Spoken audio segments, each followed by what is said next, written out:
Hello, good morning, dear students. How are you? I hope that all of you guys will be good. Today I will teach you Hindi grammar. Let's start reading of chapter 2 in Hindi grammar. Word विचार phonology.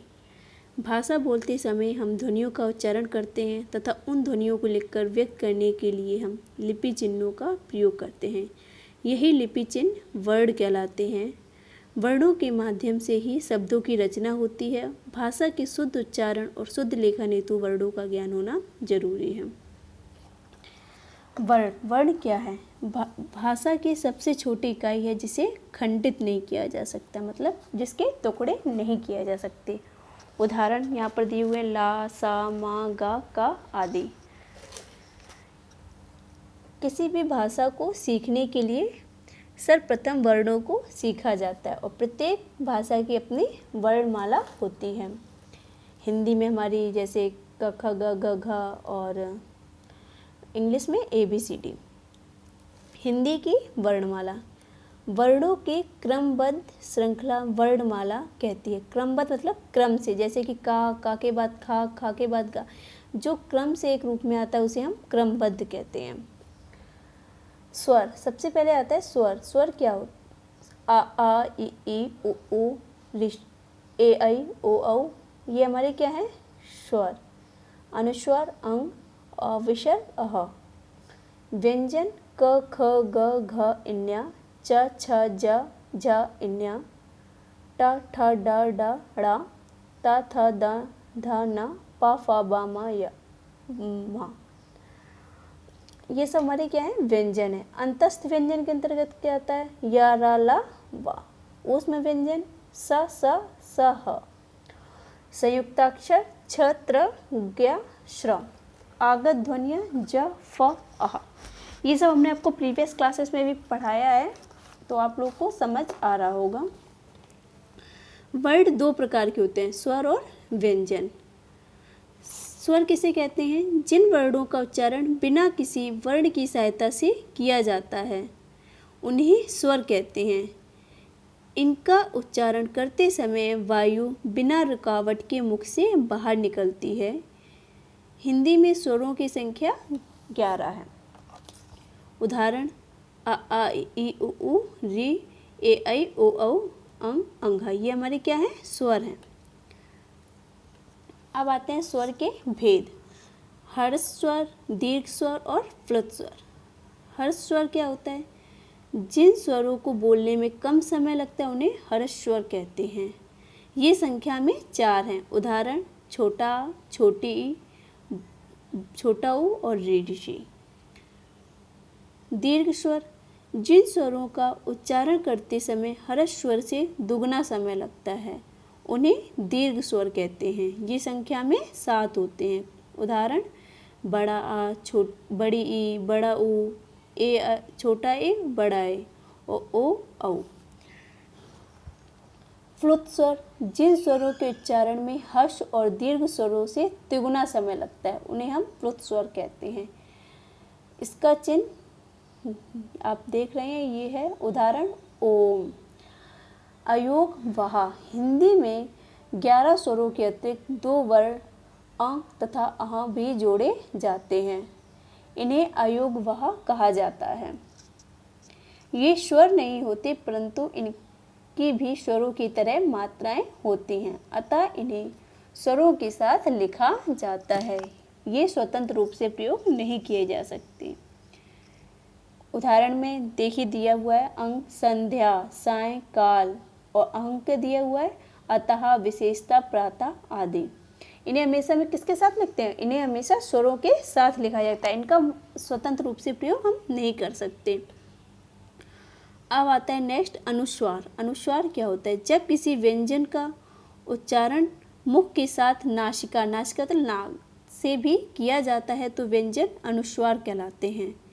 प्रत्येक वर्ग का 5वां वर्ण पंचमा अक्षर कहलाता है। इसे अनुस्वार के रूप में भी लिखा जाता है।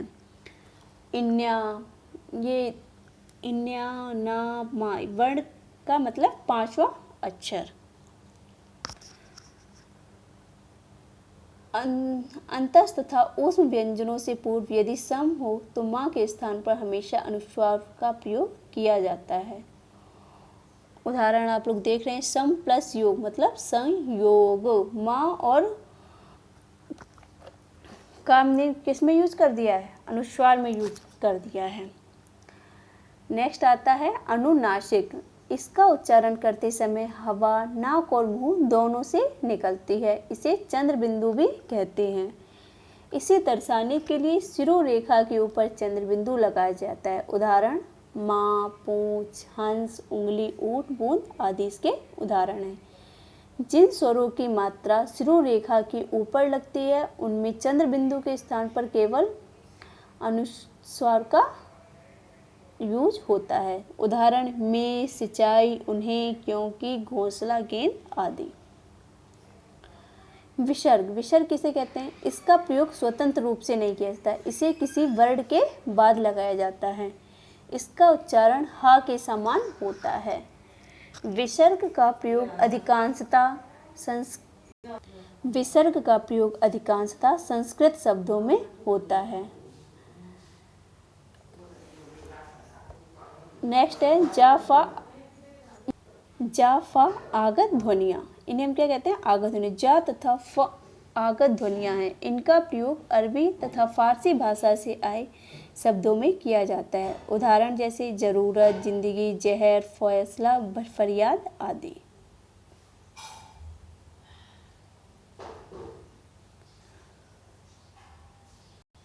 नेक्स्ट है हमारा टॉपिक स्वरों की मात्राएं। स्वरों को जब व्यंजन के साथ जोड़कर लिखा जाता है तो उनकी मात्रा का प्रयोग किया जाता है। आ को छोड़कर शेष सभी स्वरों की मात्राएं होती हैं।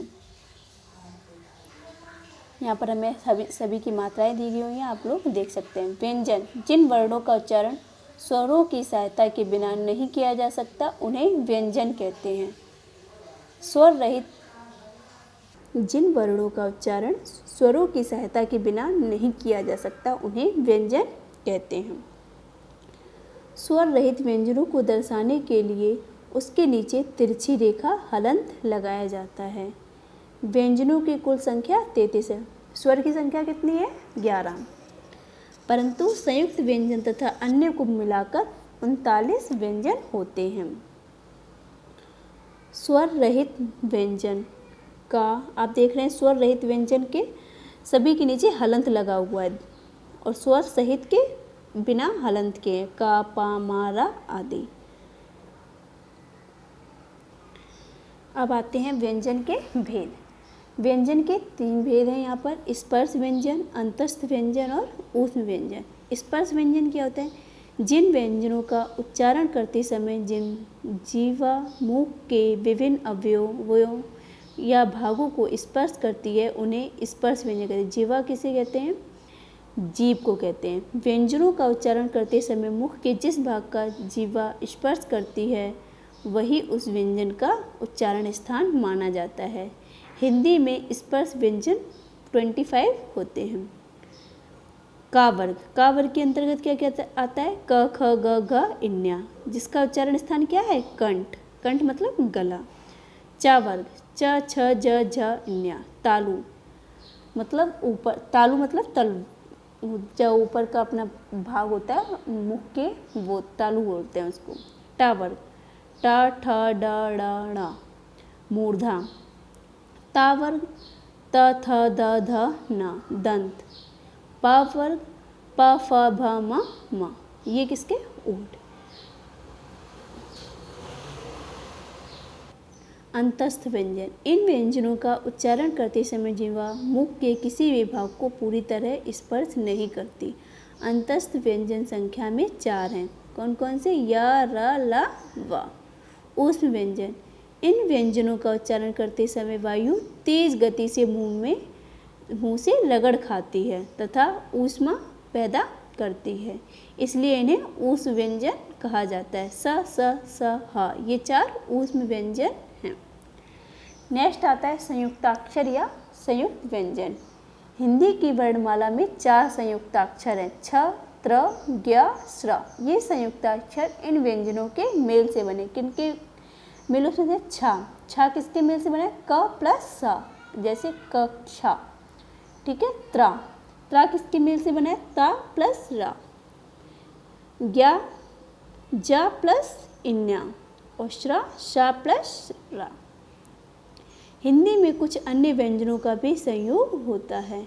द्वित्व व्यंजन, अब क्या आता है? द्वित्व व्यंजन, जब दो समान व्यंजनों का एक साथ प्रयोग होता है उसे द्वित्व व्यंजन कहते हैं। उदाहरण पत्ता, बच्चा, सच्चा, अम्मा, अन्न आदि। इसमें आप देख रहे हैं एक दो समान व्यंजनों का एक साथ प्रयोग हो रहा है। जैसे पत्ता, ता में दो ता आ रहे हैं, एक आधा हाथा और पूरा ता, तो इनको हम क्या कहते हैं? द्वित्व व्यंजन कहते हैं। यहाँ पर व्यंजन से व्यंजन संयोग के कुछ अन्य रूप दिए हुए हैं, आप इनको पढ़ लीजिएगा।